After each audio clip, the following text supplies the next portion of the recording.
Times. In Spotlight, Black History. In the United States, people celebrate Black History Month all throughout February. While many cities have their own celebration for the special month, New York City is famous for having an outstanding lineup of events and for Black History Month. New York City is one of the biggest melting pots in the world. Those familiar with the city's diversity are well aware of the impact of African American culture. After all, the Harlem Renaissance, a movement that brought black artists to the forefront in the 1910s, was centered on New York City's Harlem neighborhood. Many locations in New York City hold spectacular Black History Month events annually, with this year being no exception. The iconic Apollo Theater, a venue known for boosting black performers, started off the first day of Black History Month with a free event called Apollo Open House 2020 Celebration of Color, featuring multimedia presentations looking back at the theater's place within Black history. After several other events, the Apollo will finish off with the orchestra chamber performing the score from the Shaft film series, which centers on three African American police detectives. The Schomburg Center for Research in Black Culture is currently running its Subversion, the Art of Slavery Abolition exhibition. The exhibition highlights how slavery abolitionists used art to fight for enslaved people's right to liberty and equality. Those interested in taking a walk through the past can sign up for a tour with the Harlem Spirituals Company.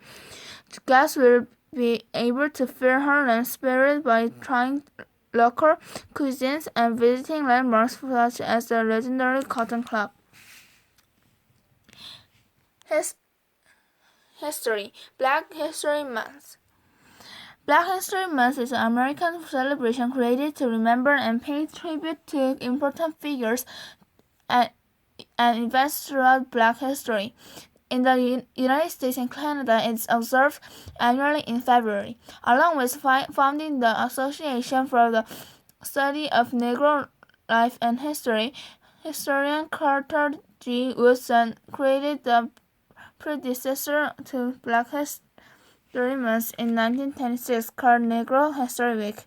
It was celebrated during the second week of February to coincide with the birthdays of Abraham Lincoln and Frederick Douglass. For the celebration's first year, emphasis was put on teaching the history of African Americans in public schools. While it was met with a lukewarm response, Wilson remained positive about continuing it annually.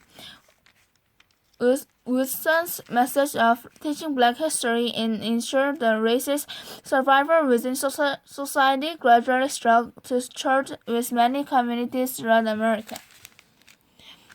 In 1939, many states recognized Negro History Week and began distributing Black literature in schools. Churches and the press helped spread the word of the event as well. As Negro History Week began to gain popularity, Black History clubs were created and mayors across the states began endorsing it as a holiday. Black students and teachers at Kent State University first proposed Black History Month in 1969. A year later, the first celebration took place. By 1976, President Gerald Ford recognized Black History Month during the United States bicentennial celebration. In his message, Ford urged Americans to honor the two often neglected accomplishments of Black Americans and join him in tribute to Black History Month and the message of courage and perseverance it brings.